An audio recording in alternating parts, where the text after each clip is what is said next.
Bismillahir Rahmanir Rahim. Alhamdulillahi Rabbil Alamin. Wa sallallahu ala Muhammad wa alihi tahirin. Assalamu alaikum wa rahmatullahi wa barakatuh masu mu. Allah ya sake kawo mu a wannan lokaci da zamu cika bayani kan kilif din da muke kiransu siyasa a musulunci. So abin da yake akan mu yanzu shine za mu dan tabo wasiƙa guda biyu masu muhimmanci a tarihin siyasar duniya.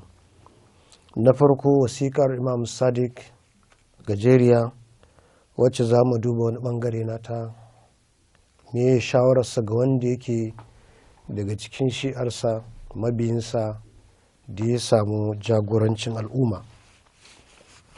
Sannan mu bi wasikar kakansa Imam Ali zuwa ga Malik al-Ashtar, ita ma muga me take cewa, ita tana da tsayi sosai, wacce a ciki ya yi masa bayanin menene ya kamata gwamnansa ya kasance a kai. Wannan bayani ga gwamna da kuma duk wani shugaban kasa haka yake. Ahlul Bait ba su taba hana wani rike wani mukami ba a cikin daula kowace iri ce.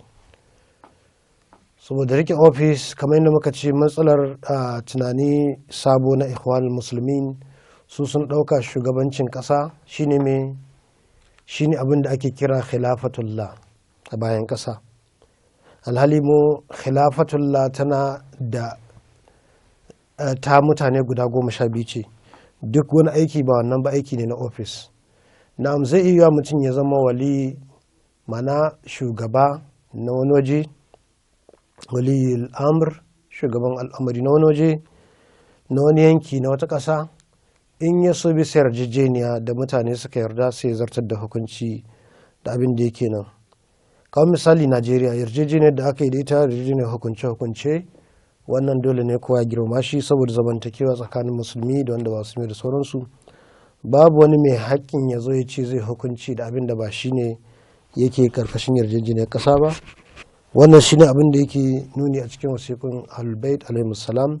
Saboda iya sanin hukuncin musulunci kan kowace matsala yana buƙatar mutumin da yake halifatullah, wato halifatar rasulullah bil haq. Wannan kuma ilimi yana hannunsu, saboda haka kurakurai da yawa cikin ijtihadodi yayi yawa, musamman ma abin da ya shafi jini yana da hatsari. Zubar da jini ba tare da sanin hakikanin abin da yake shine ra'ayi gun manzon Allah da halifofinsa 12 ba, da la'akari da zamani da waje da sauransu. Wannan kuma ba yiwuwa sai ga ɗaiɗaikun mutane. Me Najashi gona ne ya samu gwamnan Ahwaz a lokacin Imam Sadiq. Shugaba shine Ja'far al-Mansur. Ja'far al-Mansur ya kasance mutum ne mai tsananin kekashar zuciya akan Ahlul Bait. Labarunsa game da Ahlul Bait da tsananin da ya musu da tsananta musu yana da yawa. Ya ishe mu misali cewa shi ne ya kashe Imam Sadiq da guba, shi ne ya sanya Imam Sadiq a kai shi a Kufa har sau 2 ya masa ɗaurin talala. Amma dukkan wannan bakin zalunci da ya akan Ahlul Bait, wannan ba yana nufin kuma idan wani yana da masuliya, yana da wani nauyi da aka bashi a daula, ya watsar da shi ba. Matakar zai iya karɓa ya taimaki muminai, ya kare jinin al'umma, ya taimaki al'umma gaba daya, ba kawai muminai ba fa, da ma'anar muminai mabi Ahlul a dukkan musulmi, hatta da wanda ba musulmi ba ya zama wajibi ya kare shi, ya kuma kiyaye shi, ya kuma kare jininsa. Wannan a cikin al'adu na koyarwa Ahlul yana da karfi sosai, yadda suke da tsananin kare jini na mutane gaba daya, mabiyansu da ba mabiyansu da sauran abu. Kuma wannan ya kasance al'ada ce ta shi'a. Shi yasa a duniya ba za ka taɓa samun inda za a samu shi'a guda ɗaya ba suna ta'addanci kan wata al'umma, sai dai ka samu ana zalunta su da'iman. Wannan kuma koyarwa ce ta Ahlul Bait. Yana cewa me Najashi yake cewa, Najashi almajirin Imam Sadiq ne, ya samu ya je shiga siyasa ta sarakuna na wannan lokaci, wanda yake mun san bakin mulkin da ake a wannan lokaci. Mulki ne wanda yake a zahiri ana kiran cewa ana hukunci da shirar Allah ne, amma a baɗininsa gaskiya abinda sarki kawai yake so ake yi. Babu tun Allah ya ce, annabi ya ce, matukar sarki shine yake so a yi shine kawai za a yi. Sannan kuma a fada sarakuna wani lokaci kakan samu hajji ana sha a wannan lokaci. wannan karanta tarihin sarakunan bani umayya da bani abbas ya san abin da ake faruwa wanda yake a fili yake.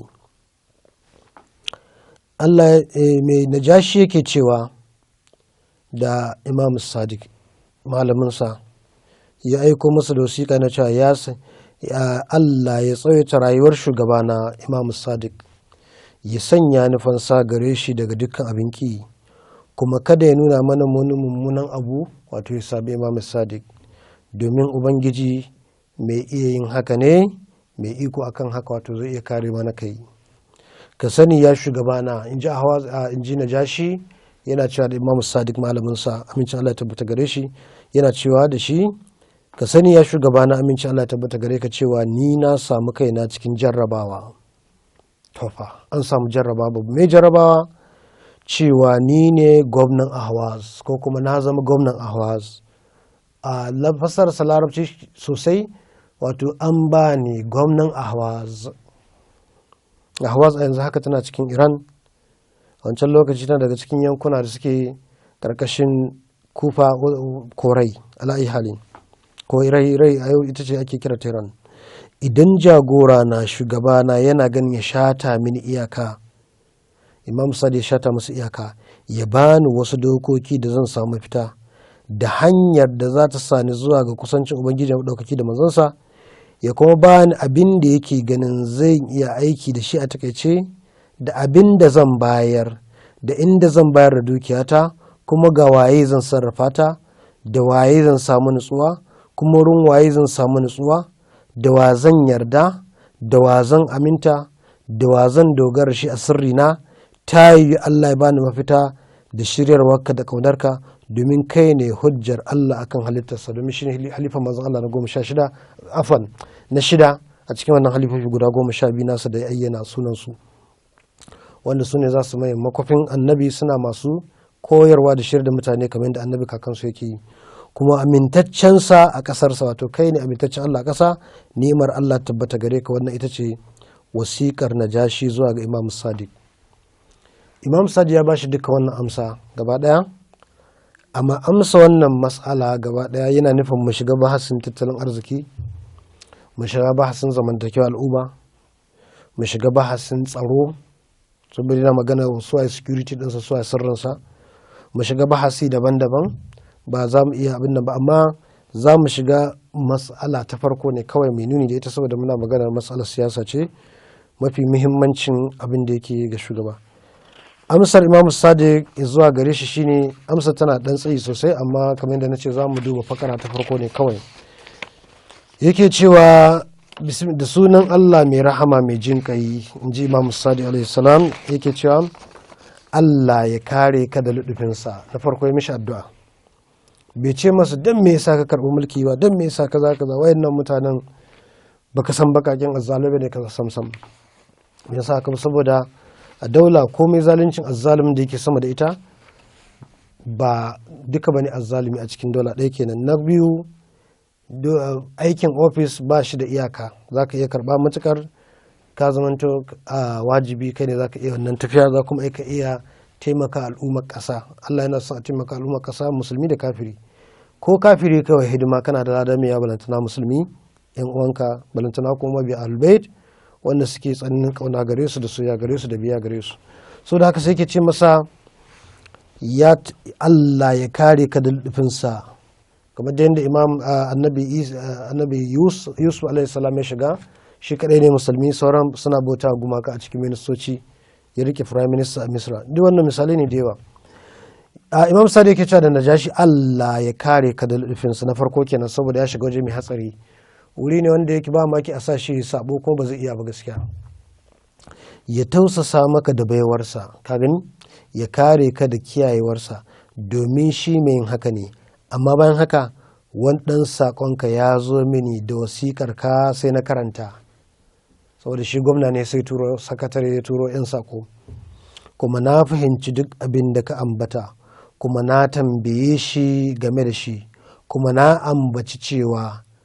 ambaci cewa an jarrabe ka da jagorancin Ahwaz, wato an ba gonan Ahwaz. Sai wannan ya faranta mini rai, kuma ya bata mini rai. Tofa, na yi farin ciki na yi bakin ciki, amma za mu ji kuma zan ba ka labarin abin da ya bata min rai da abin da ya bata min rai da abin da ya faranta min rai in Allah maɗaukaki ya so.